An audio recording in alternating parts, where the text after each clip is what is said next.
Bonjour, petite vidéo donc pour la nouvelle mise à jour 2022.36.5.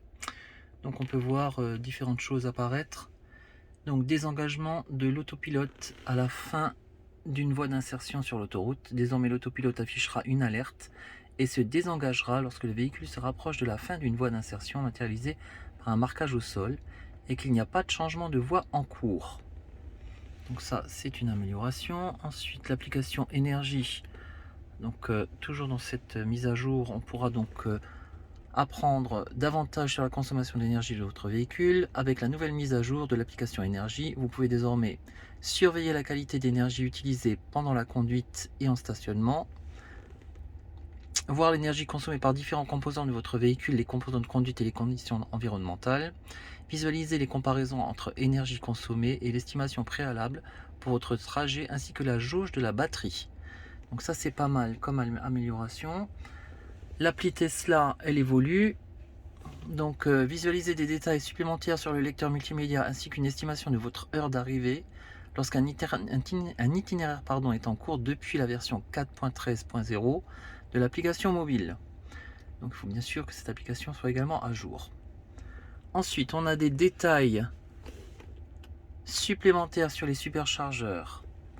Le pop-up des cartes des superchargeurs a été revu pour afficher les informations relatives à l'historique de l'affluence, en plus des frais d'occupation à justifier si disponible. Pour visualiser ces détails, appuyez sur n'importe quelle épingle du superchargeur à proximité de votre véhicule. Ensuite, notification si véhicule laissé ouvert. Donc ça, vous recevrez désormais une notification lorsque les portières de votre véhicule ont été laissées déverrouillées de façon involontaire. Et enfin, une nouvelle langue, Sveiki, on ne connaît pas, mais c'est une nouvelle langue, donc pour le système de guidage, voilà,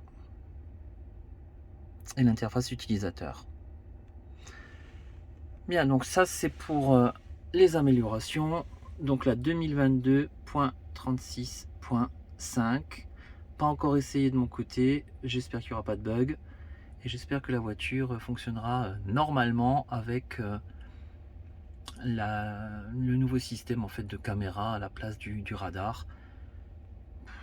Pour le moment c'est pas terrible chez moi, j'ai pas mal de problèmes, surtout quand il y a du brouillard. En fait la voiture elle passe directement sur le panneau brouillard et donc la vitesse est fortement limitée en autopilote, pas possible d'accélérer, et j'ai un gros volant rouge qui s'allume lorsque j'essaie de placer l'autopilote et que la visibilité pour les caméras n'est pas bonne. Bon, je sais qu'il y a des caméras maintenant de 5 mégapixels qui arrivent. Je ne pense pas que mon véhicule sera équipé de ces caméras, et je pense que même si c'était possible, le surcoût serait certainement important. À voir donc pour la suite.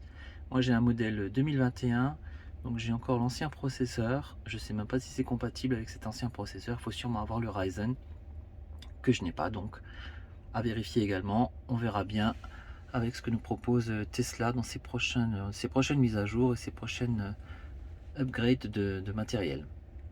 Voilà, j'espère que ça vous aura donné quelques informations supplémentaires. À bientôt.